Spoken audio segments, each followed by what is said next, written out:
Welcome. My name is Thomas Ledford, and I'm here to share in this video the 2018 1040 and how it's revised and changed due to the tax law compared to how it looked in 2017. So in this, I've been doing this for the last 18 years, the last 12 of the business on. And so I teach a basic income tax course for people who want to learn how to prepare individual income taxes. I have a career training course for people who want to learn how to prepare income taxes or make a career out of this industry who may already have experience. And so, in this video, this is just to cover the 2018 form and the changes that were made compared to how it looked in 2017. And these videos I use to help the students that I work with who are taking my basic income tax course understand the changes and how they were made and what's the difference between 2018 form versus 2017. So in 2018, they gave a new look based on some tax law changes that came about.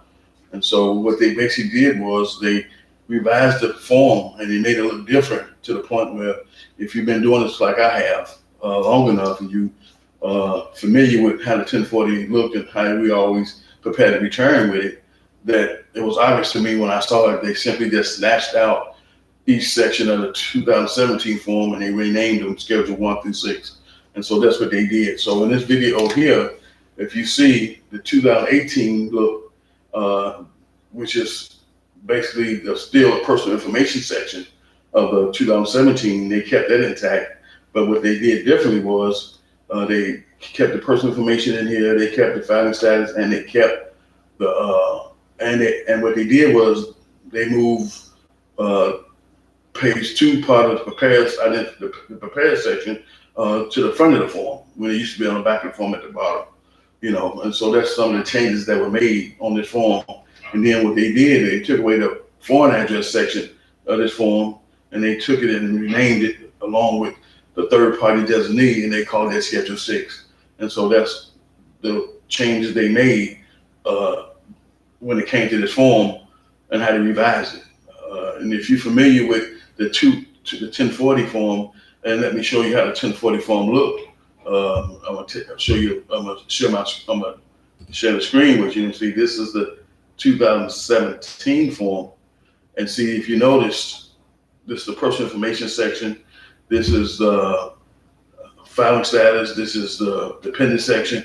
And so the 2018 has that in there. But what they did was they also included this section here called Pay Prepared section. And they added that to this section here and called it and revised it for 2018. And what they did was for schedule for right here where it said foreign addresses, they took that out and added it to the third party designee section, which is called Schedule 6. And that's the changes they made concerning that.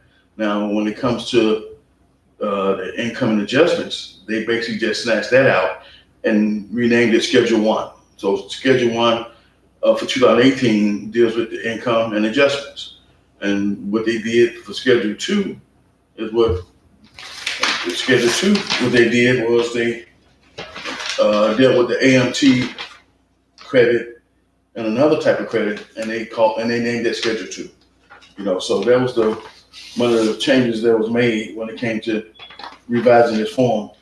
When it came to that, so that's the thing. Schedule 2, it is there with a terminal minimum tax and another credit, and they simply just put those two credits together and called it Schedule 2. And when it came to Schedule 3, Schedule 3 was basically all the non-refundable credits, which started from 48 to 55, which dealt with your dependent care credit, your child tax credit, it dealt with your education credit, and it dealt with the credits you get for making a contribution to your retirement plan. So they named this Schedule 3, and so that's how they did that. And so if you see, this is Schedule 3, and on 1040 right here, it's called other. It's right here in this section, 48 to 55. They took that section out and they named it Schedule 3. And what they did was when it came to Schedule 4, which is called other taxes. This section here is other taxes. And for the 2018 tax return, that's how they did that. They got other taxes and they called it Schedule 4. So when it comes to being in this industry, like I have, and the changes that were made, I saw right away that they simply just broke down the 1040 on how it looked in 2017 and renamed them where we had additional 6 schedules to go along with the standard 1040 that we still fit out when it comes to being in this industry. So, we still, they made it shorter. We still have the personal information, the filing status. We have the dependent section, and now we have the pay prepare section on the front page. And what they did was they still got a page 2, but it's been broken down and made shorter because the other schedules 1 through 6 is the schedules we use now to put the information on to make up for the fact that they revised the schedule in the way they did. So if you saw and remember how 2017 schedule looked for the 1040, then you can plainly see how they pulled out each section and renamed them Schedule 1 through 6, and they made this form shorter by doing it that way. So don't let that confuse you. If you're doing it by hand, on how I teach my students how to do it by hand, it's going to still be done the same way. It's just the big difference is now we're going to have schedules that we have to have that we're going to go put the information on once we get through filling out a certain form. So if you got child care credit, we're going to still fill out the 2441 and take the results and put it on a certain schedule now, opposed to having it directly on the 1040 like we used to have back in 2017. So that's the changes that were made due to the political aspect of being in this industry and lawmakers making changes to the tax preparation industry.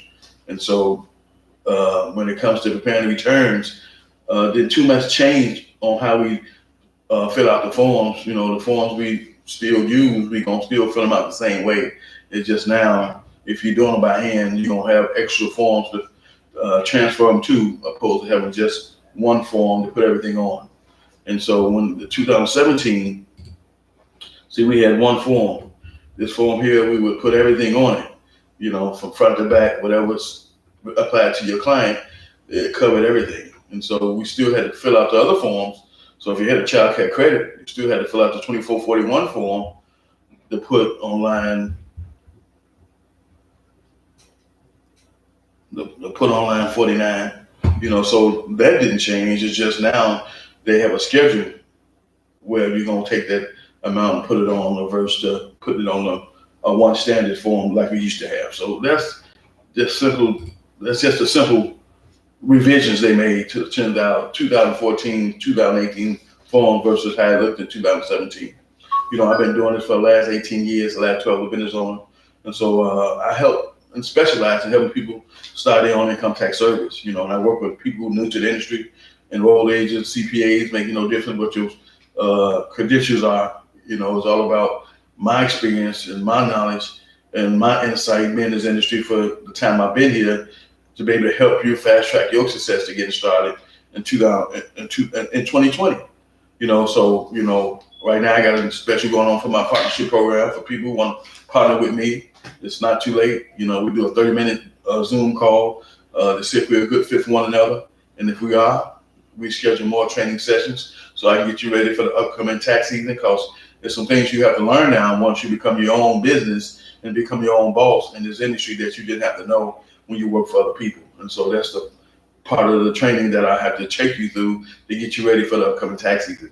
But if you haven't been blessed to learn those skills by being an employee already, like I was able to do when I worked for a firm for 6 years, I was able to learn everything I needed to learn to run a tax service as being an employee. So when I was ready to go off on my own, it made that transition real smooth. And so if you had that type of experience under your belt to be able to do that, then work with me and partner with me to make your journey that much easier and your learning curve that much different than somebody who didn't have to know those things at all by being an employee. So I'm looking forward to the 2020 tax season.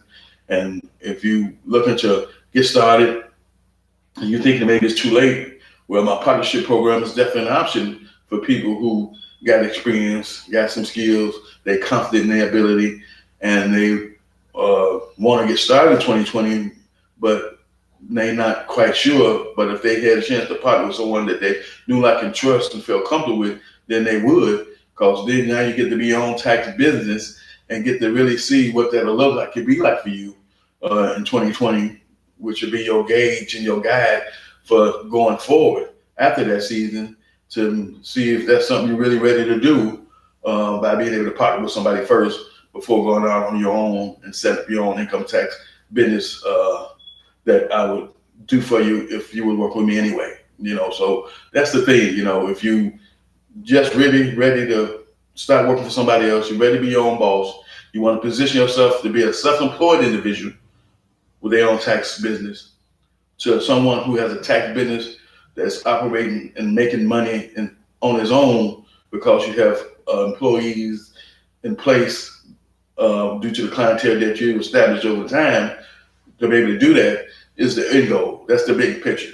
You want to start out as self-employed, because even as a self-employed individual, you can make more money for yourself than you would working for a company. Because it's a disadvantage to working for a company, because you got a salary cap or you got an hourly cap. You only can do so many hours, and from there you're restricted. When you work for yourself, especially with the type of skill set we have, your financial income is on you. In my first season, after working for 6 years for a company, I made $40,000 in 3 months. And my results are not typical, what I'm saying? But that's my story and that's my results, and I can talk about that. But, I give people the facts, I give them the truth, I give them my story. I'm my own personal case study for the do's and don'ts of being in business, especially in this industry, that you can learn from and that you can capitalize on, that you don't have to do this by yourself. You don't have to make the same type of mistakes I made by trying to do this on your own. 18 years ago, I didn't have a mentor coach that I connected with that guided me through getting ready. I done my own research. I got myself all set up. I done it all on my own, and I made the mistakes that you make by being in business and learning from those things, to the point now where I'm able to take that information and take that skills and knowledge and insight and helping other people not to make mistakes I made by being in business in general, especially being in the income tax preparation industry. And so if you're looking to get started in 2020, it's not too late. If you're not subscribed to my channel, please subscribe, hit the bell notification. And if nothing else, reach out to me. We can set up a 30-minute Zoom call and get the insights you need to be able to make a decision if you're ready to get started in 2020, if nothing else. And so I'll see you in the next video.